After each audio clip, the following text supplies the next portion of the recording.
Government থেকে আমরা জাতি আশা করেছিল, তারা কমিটমেন্ট দিয়ে আসছিল যে তারা নিরপেক্ষ থাকবে এবং তারা সংস্কার করবে, বিচার দৃশ্যমান করবে এবং নির্বাচন করবে।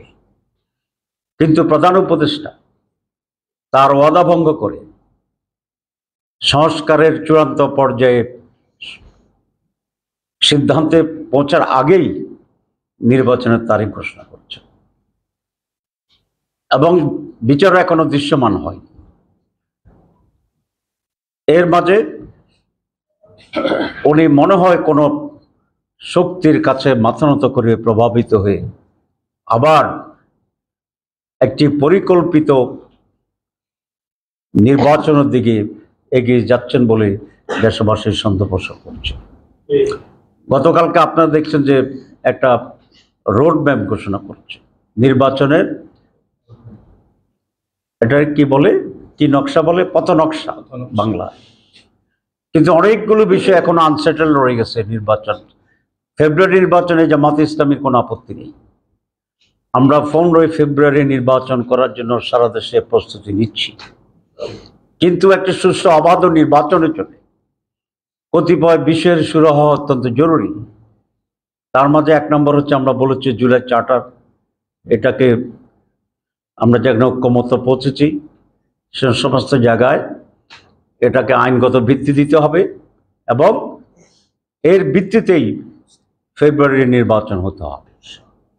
কিন্তু সেগুলো না করেই গতকালের যে পথ নকশা দিয়েছে, আমরা মনে করি এটা এই নির্বাচনের পথ নকশা একটি সুষ্ঠু নির্বাচন ভণ্ডুল করার জন্য একটি নীল নকশা।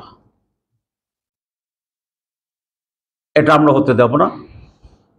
আমরা এই নির্বাচন কমিশন সরকারকে বাধ্য করব যে চার্টার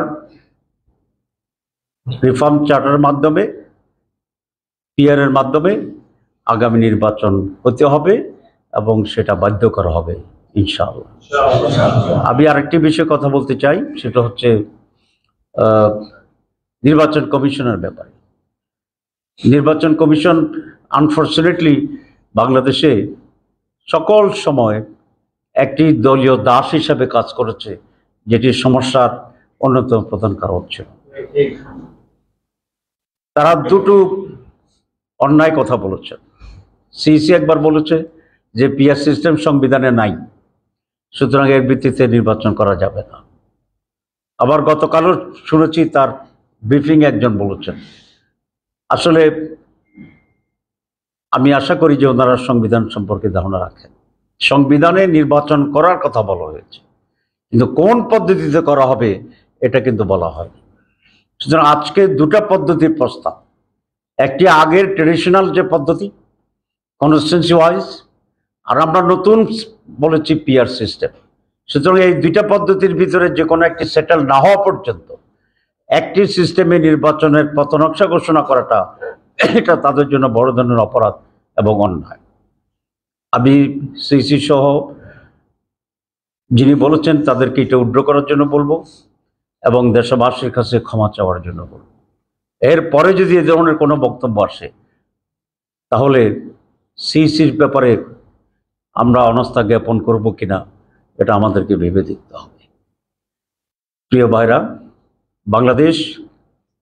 বাংলাদেশের জনগণ একটি সুষ্ঠু নির্বাচনের অপেক্ষায় আছে এবং যদি নির্বাচন সুষ্ঠু হয় ইনশাআল্লাহ, তাহলে চাঁদাবাজ বিরোধী শক্তি, দখলবাজ বিরোধী শক্তি, দুর্নীতি বিরোধী শক্তি, দেশপ্রেমিক শক্তি, ভারতীয় আধিপত্যবাদ বিরোধী শক্তিকেই এদেশের মানুষ বিপুল ভোটে নির্বাচিত করবে এবং এই সুষ্ঠু নির্বাচনের মাধ্যমে আমরা একটি নতুন বাংলাদেশ গড়ব।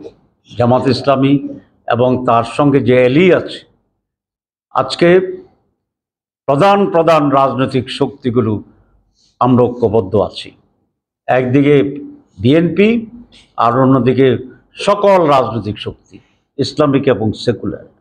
সুতরাং এই যে পোলারাইজেশন, এদেশের মানুষ এই নতুন পোলারাইজেশনকে গ্রহণ করবে এবং তার অপেক্ষায় তারা আছে।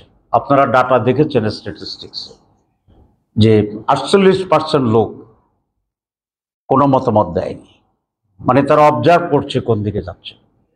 এরা বিএনপি না, বিএনপি হলে তো বিএনপির পক্ষে মত দিত। এরা জামাত ইসলামীও নয়, জামাত ইসলামী করলে জামাতের পক্ষে মত দিত। এরা হচ্ছে অপেক্ষমান, দেশপ্রেমিক, সত্যিকার অর্থে দেশের কল্যাণকামী, পরিবর্তনশীল মানুষ। তারা যদি একটি অল্টারনেটিভ পায় এবং সেটা যদি অপেক্ষাকৃত বেটার হয়, সেই শক্তিকেই এরা সমর্থন দেবে, আমরা এই আশাবাদ ব্যক্ত করছি। সুতরাং আগামী দিনের যে লড়াই নির্বাচনের মাধ্যমে, সেটা হচ্ছে সত্য এবং মিথ্যার লড়াই। সেটা হচ্ছে আমরা নতুন বাংলাদেশ গড়ব নাকি আমরা অন্ধকারে আবার ফেসিবাদের দিকে যাব, সেটার সিদ্ধান্তের লড়াই। এই লড়াইয়ে জনগণ জিতবে ইনশাআল্লাহ। সবাইকে ধন্যবাদ।